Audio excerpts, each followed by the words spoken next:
Welcome back to Plot Recon, where thrillers get tactical. I'm your host, Evan Graver. Today, I'm joined by Moran Tomer, an Israeli author based in Singapore and the creator of the Brewster Protocols series. With a background in military and security work and more than 20 years in cybersecurity leadership roles, Moran brings real world tradecraft and operator perspective to his fiction. His debut novel, The Brewster Protocol, launched in April of 2026, and his books are blend geopolitical tension, grounded action, dry operator humor, and the reality of what happens when carefully built plans collide with chaos. Welcome to the show, Moran. Oh, thank you. Thank you very much. Happy to be here. So my first question is out of the gate is always, what got you interested in writing, and then what made you finally sit down and write a complete book? Well, I saw some of your podcasts. I saw the answers of a lot of other authors, and it's not very different. So I didn't like writing. Never liked writing. Ever since I was a kid, it was something, I think, the worst thing for me. I used to run away to the other side of the world when I needed to write anything. If it's homework, if it's basically, if it has a pen. Back then it was only pens. We didn't really have computers. So I just completely hated it. I think that's the good word.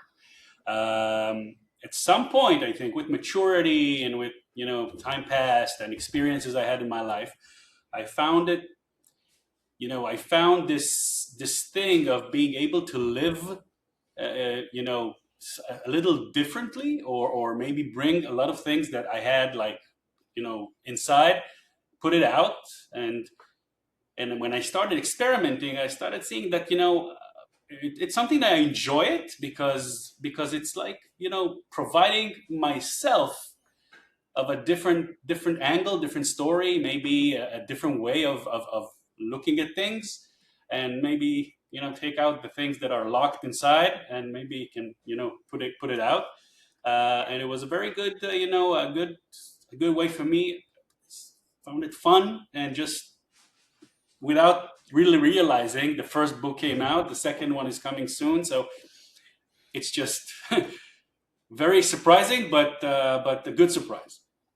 I think a lot of authors fall into that niche where you think, Yeah, "Oh, I'm never going to write a book," and then it just kind of falls out, and it's like therapy for you to completely. put all these things down on paper because you're either reliving something because we write about what we know, or something from our past, a funny story we're telling, or some Yeah, sort of trauma, and yeah. it's almost like therapy. Really, it's really therapy. It's us with ourselves, digging in a lot of our prior memories and experiences, and finding the right way to put it on paper in a way that maybe on paper it looks even better, because some of our experiences, let's be honest, are not the best to be described.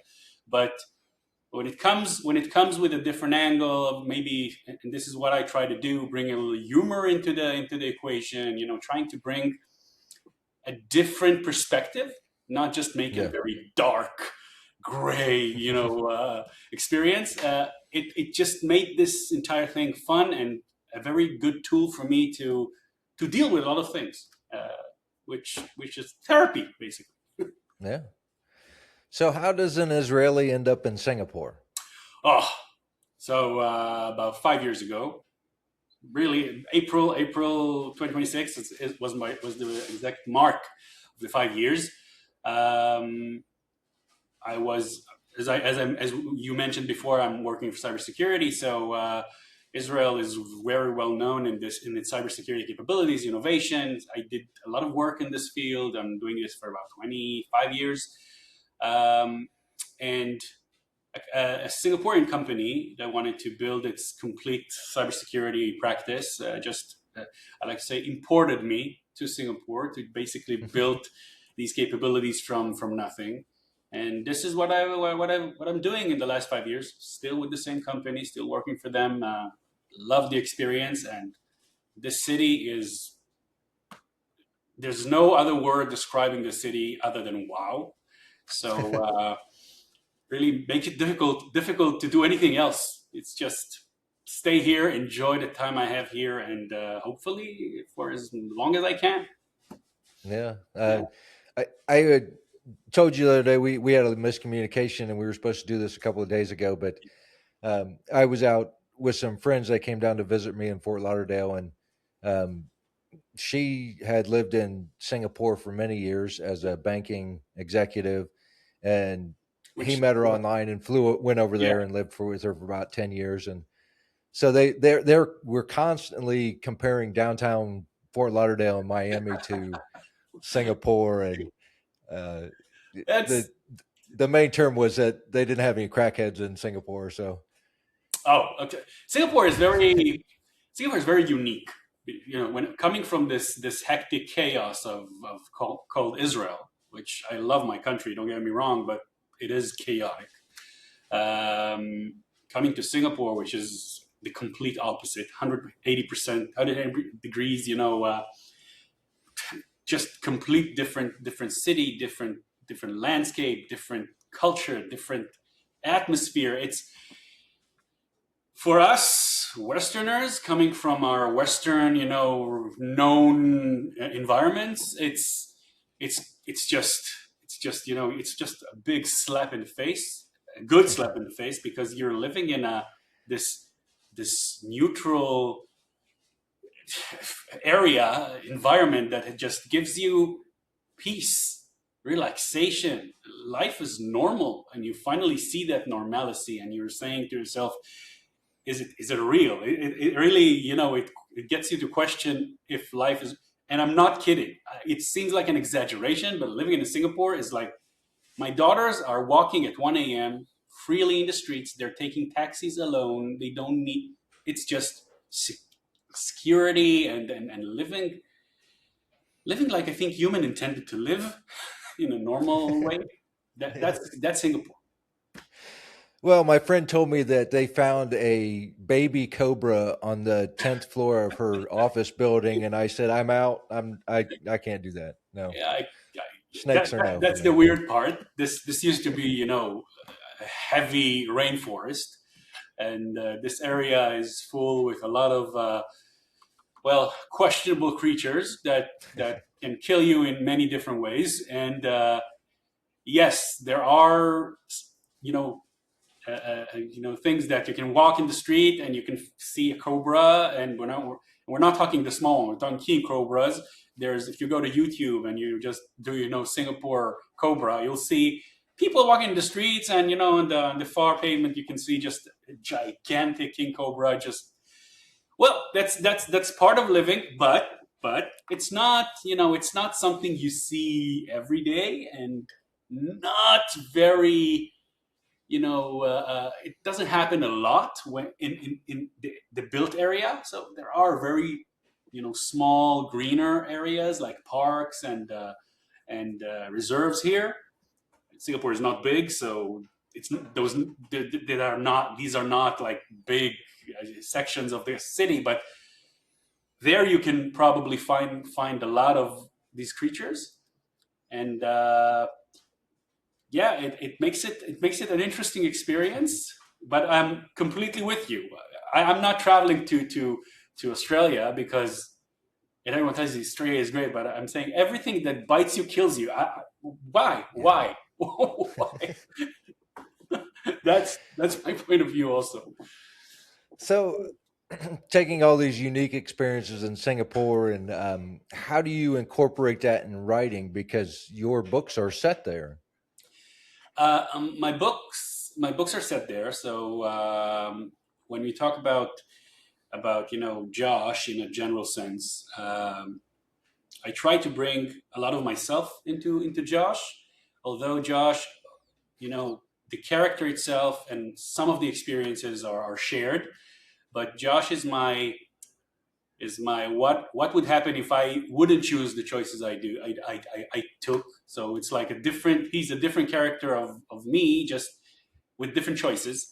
Right. And Singapore, I found that you know, that this contradiction between a thriller, that has a lot of chaos, to this peaceful, very, very well acclimated, relaxed country.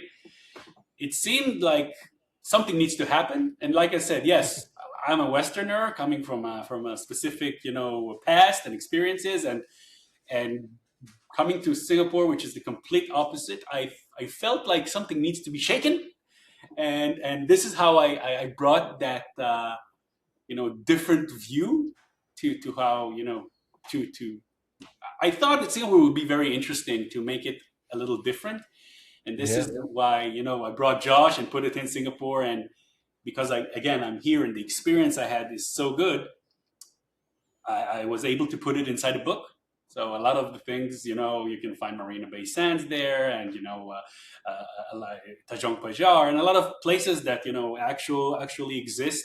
You can find it, and the dishes, the food, the drinks. A lot of the terminology in the book are literally everyday Singapore. So you can come here on the first day, first hour, you'll probably hear 90% of the terminology you're already in the book. You can hear it here. People saying it. So it just felt like it's a great contradiction. This thriller in one hand, this chaos into the city that nobody really perceives as chaotic. Just bringing a little and making it, I think, the perfect place. Because again, it's not what what you're going to expect from Singapore. Yeah, and it's nice because you can walk outside and go look at that area that you're writing about, and you can decide how he's going to go down that alley, how many doors are in that alley, what he needs to climb to get up the building, or Yeah, whatever trouble he's getting into. So, a I lot of trouble. like write a lot about Central and South America, and many times I was like, I just want to get on a plane and go look at it, but I'm stuck with Google Maps. So Yeah. That's.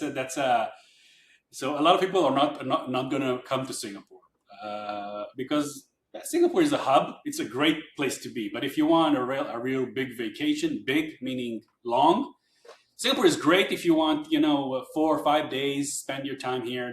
It's a small city, unbelievable city, but very small. So the experiences, you can probably experience the city in about a week. But people who are looking for longer times will not come here. But if you will come, eventually anyone will come. You can probably, use the book as a tour guide because there's a lot of places. And it also brings a lot of the famous dishes like chicken rice, which Josh eats in the first book and loves it. So yeah, you can come here, which again, if you have a week, great. But if you don't, just pick up the book. You'll probably get a lot of interesting facts about Singapore. But if you are coming, yes, you can go to my website, ping me. Maybe I'll give you a tour. what is you can nail the travel guide niche on Amazon.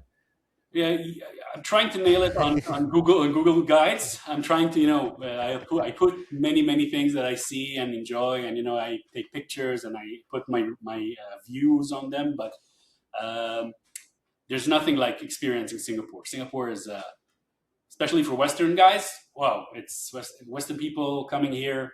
It's a shock, but a very, very good shock. Yeah, it's so. How do you incorporate your security background and what you're doing now into the real world tradecraft that your character is doing throughout the book? Yeah. So a lot of the voice of Josh is a corporate voice, and it's intentional because I'm a very cynical guy, and I made him very cynical. He looks at everything from a a view of everything is a corporate work for him because he wants to forget the past. He wants to be in the present, bored. He wants to walk his dog. This is the main thing, the main line that I post on the book. walks his dog. You want to be completely bored, and he wants to do the very basic work. He chose cybersecurity because cybersecurity is a little more dynamic, and that way he's not risking his life, but he's also keeping the flame. Uh, and I have a lot of years of experience in cybersecurity, and a lot of funny things happen in cybersecurity. The way the world perceived cybersecurity, and I'm not talking what you hear in the news. I'm talking about corporate. So when you talk to managers, when you talk to executives that are not in cybersecurity, Mm-hmm. things like everyone writing. You probably heard this many times, but my password is password, or my password is 1 2 3 4 5 6. These things, a lot of even stand-ups are joking about this today, but they exist. It's real. It's not, and it's funny because it's real. So these kind of things found themselves into the book. Uh, I was a hacker before I became an executive in cybersecurity, so I brought a lot of the knowledge I had, manipulating things and using different tools and different kinds. It's not too technical because I didn't want to make it boring. So it's about 5% real tradecraft, but a lot of it is, I'm not trying to get you guys to be bored and put the book down, but everything that is technical there is based on true, real, things that are are can be done, Mm-hmm. but not to a place where you will sit and just say, "Oh God, well, he's putting commands in CMD or PowerShell. Why is he writing this?" So I think it's just in the point where it's believable, but very very much fun. That That is a fine line between being overly technical yeah and you want the reader to understand what the character is doing, but you don't want to bore them with all the technicalities of how they're yeah hacking the cell phone with a packet of information off a Wi-Fi carrier. And yeah. Portray the hacking part, portray the beginning of it, but don't go into the technical details, because once you do the technical details, that's it. You lose the reader, yeah, and you want the reader to be enticed, but bring him back to the story. Don't let him wander to places yeah, that you're not supposed to. you have to put enough technical detail in there so they understand that your character is proficient in what they're doing, Yeah, yeah, you know, exactly.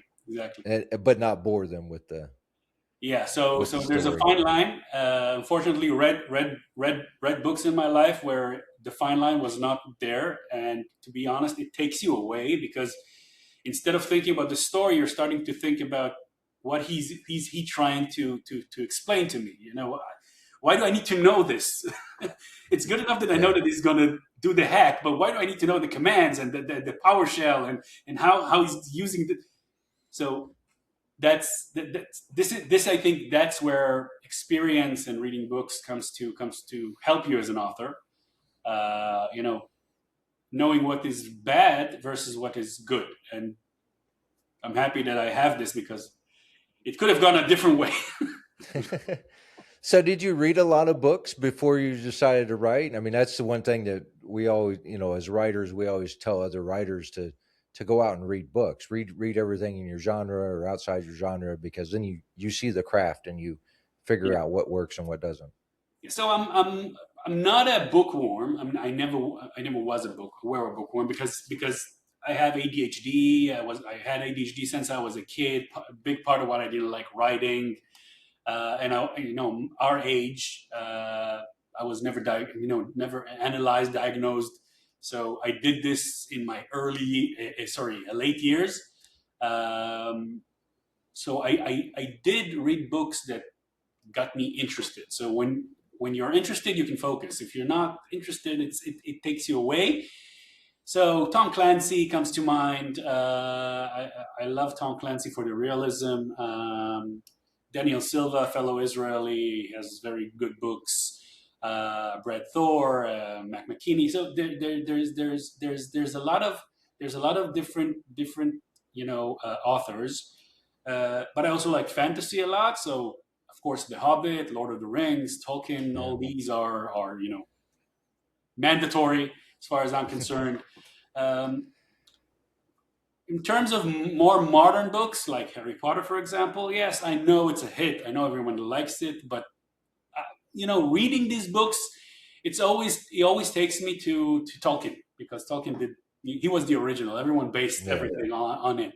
So I like it, but I I wasn't able to read the books. I started, but I just so I saw the movies, and I'll probably see the HBO series coming up.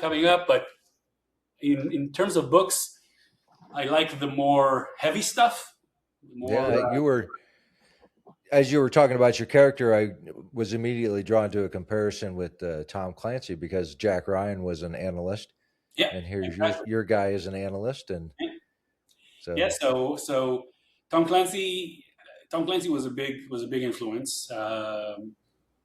I loved his books. Rainbow Six was a big influence. mhm. Jack Ryan, of course, especially the late series that I really like with John Krasinski. I'm not sure you're aware in Amazon. I love those. There's a book. Great series. Yeah, 2 days ago the movie came out. Yeah. I haven't seen it yet, but yeah, Tom Clancy is a big influence, and a lot of what he put in his books are when I wrote, I brought that perspective because I learned a lot from him. Shame there will be no more, but yeah, Tom Clancy is a big part of Yeah. my writing. So when you decided that you were going to launch your book, you obviously had a strategy because you pushed it to number one in multiple different categories. So talk to me a little bit about your strategy for the launch.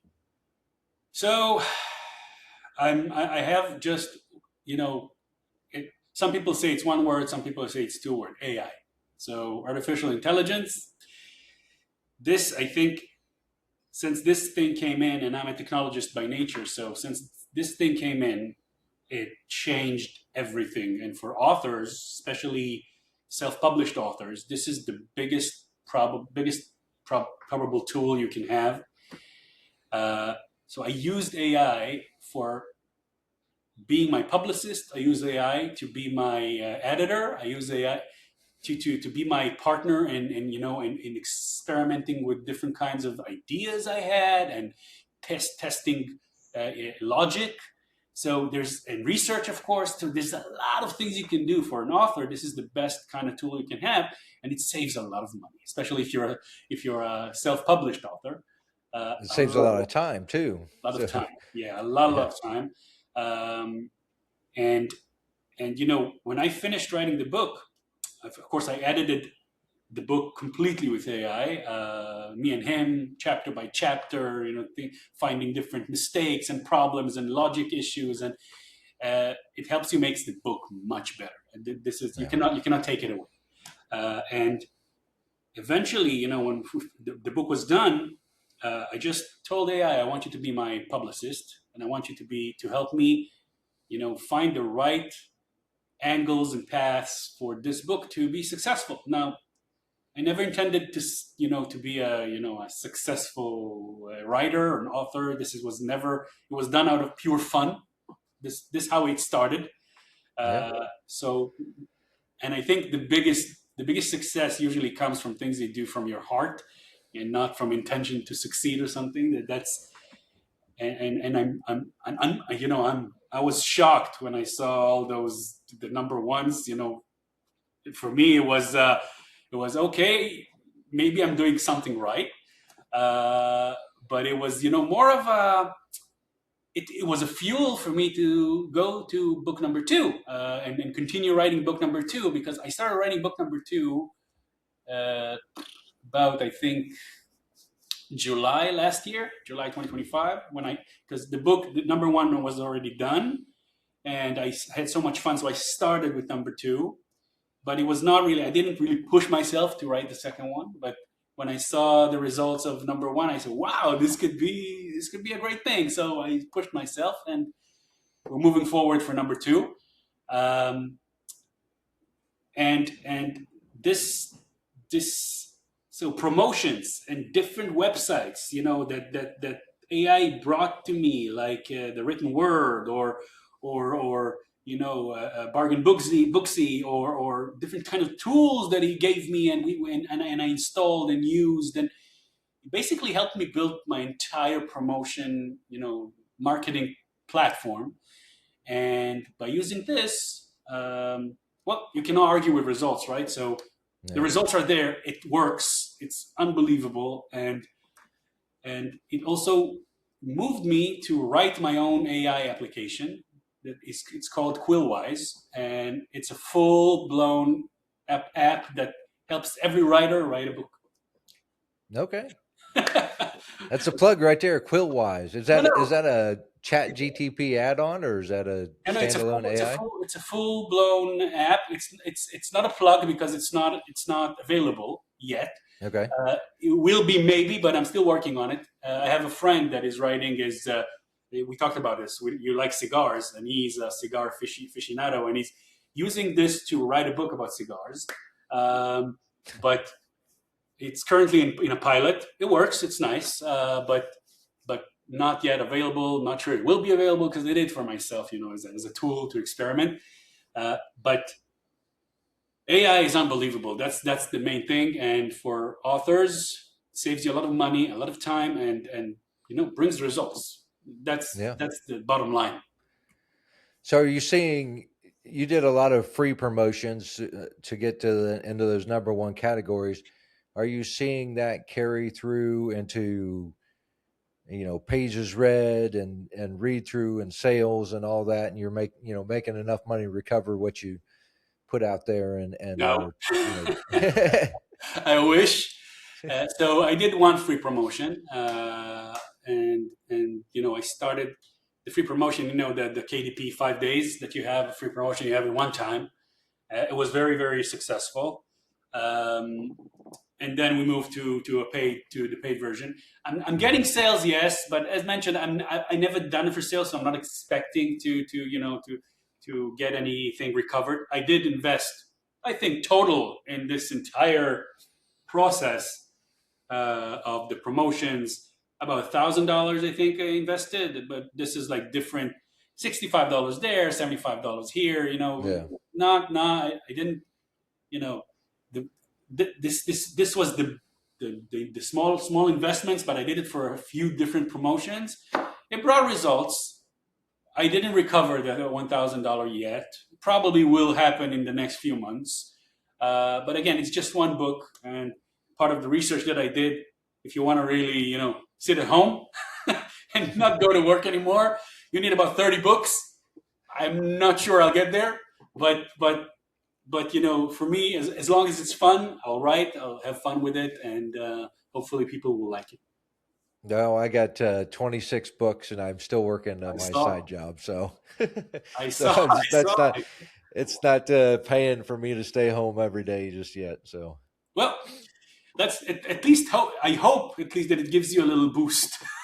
yeah, I mean, yeah, it's paying for itself, but it's not that's making me rich by any means, but that's all that's, we can ask. yeah, I mean, I enjoy writing. I enjoy being able to put a book out. Whether people read it or not is up to them, Yeah, so, I agree. I think it's more for I started for my enjoyment like you did. And, I just kept going because I found that it was something that I was halfway good at. And it's probably the longest thing I've ever stuck to in my life. So, Yeah, I haven't read yet, but I've put it in my to do list, uh, and I'll give you my word that at some point I will start reading it, and uh, I will tell you what I think. it was funny. The day we were supposed to do this. I was at the cigar bar with some friends, and the I work at a part time at a dive shop, and the owner of the shop was there, and we were hanging out, and we got to talking to some other people at another table, and the guy was looking at the website. He goes, "You're the author guy. I've seen your books before." I'm going to buy one when I get home. And I saw a paperback pop up that somebody bought one. So I don't know if he did or not, but it was kind of fun that I got recognized. It was like, I've Wow, seen your books. So this is a really big thing, especially for a self published author being recognized. That's but I guess it's the 26 books. yeah, and I don't think one book will help me yet. it's a lot of advertising too, and my I have a display at the dive shop because they're all the main series about diving. So if you walk into the shop, you'll see the books on display. So Oh, nice that I diving. get the help from from the dive shop owner. So Yeah, yeah, yeah. yeah. If your book is about diving, my dad was well in Israel. We have like the counterpart for Navy SEALs, so that was my dad. He's 70 now, so it's not. But I heard a lot of very interesting stories about this world, uh, and uh, and you probably heard about that diving accident right now in the Maldives, which is very close to Singapore here. Yeah. Yeah, so if basically you probably are very strong into diving, which is something I never did, I have to say. Well, you're in the place to do it because there's a lot of great diving around where you're at. So Yeah, that's true. Never, for some reason, with my dad being for some reason, I never found myself there. It's not like I'm against it, but I don't know, never found it like. But it is an interesting mystery to me. So maybe yeah, one day, maybe. yeah. I mean, I probably can't sit down and do what you do on the computer with cybersecurity, but I can go diving. So we all Well, have our own niche. So yeah, yeah, yeah, yeah. so that, so let me ask you the final question. We'll get this wrapped up. What is the one thing that you want people to take away after finishing one of your books? Takeaway. Okay, so two things. If you are an author or want to be an author, expect a lot of scams. Wow, that was the biggest slap. Like I'm not kidding. The book is like out for a month and a half. I already have about 60 different scam. This was not expected. So be ready for this. This is the most surprising thing, and some of them looks legit, which is even Yeah. worse. And I'm coming from cybersecurity. I know how to do the tests and checks, and one of them almost got me. I had to go to the publishing office, the real publishing office, and ask and send an email to them to see if it's really them talking to me. Hmm. And I think you were involved in the same one that I'm talking about, Yes. Ezekiel, that guy that approached you. Uh, so this is one thing, and for the readers, I want them to take away the fun, because the intention of this book was to be light. It was not to be not to take you to a journey where you'll be on the edge of your seat, yeah, but not in a way that you will be left with with some a dark feeling inside. It's more of a whenever the dark feeling comes, there comes a little bit of humor and a little bit of normalcy to get it a little less intense. And I think when I wrote, a big influence that I had to write that book, other than Tom Clancy and everything, was the TV series Chuck. And you Okay. probably know Chuck.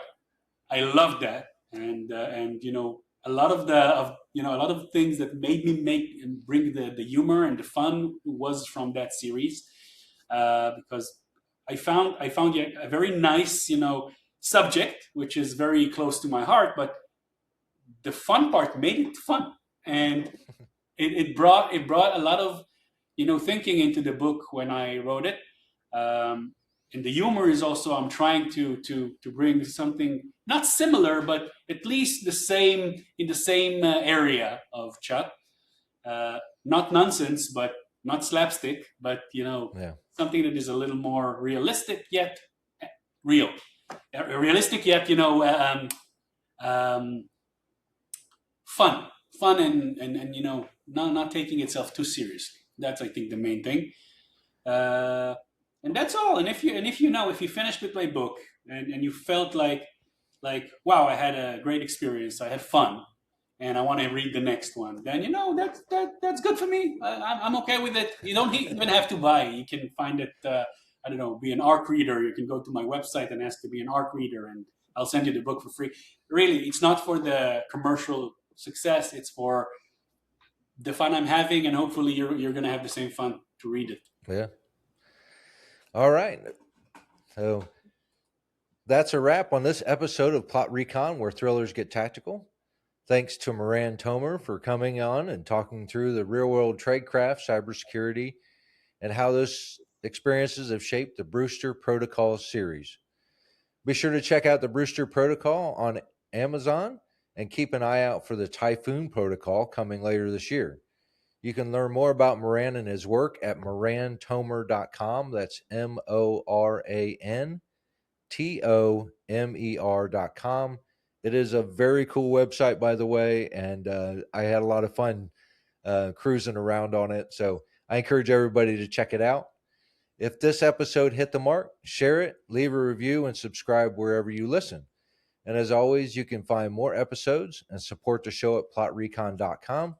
I am Evan Graver. Thanks for writing. Stay sharp, write hard, and keep your fiction tactical.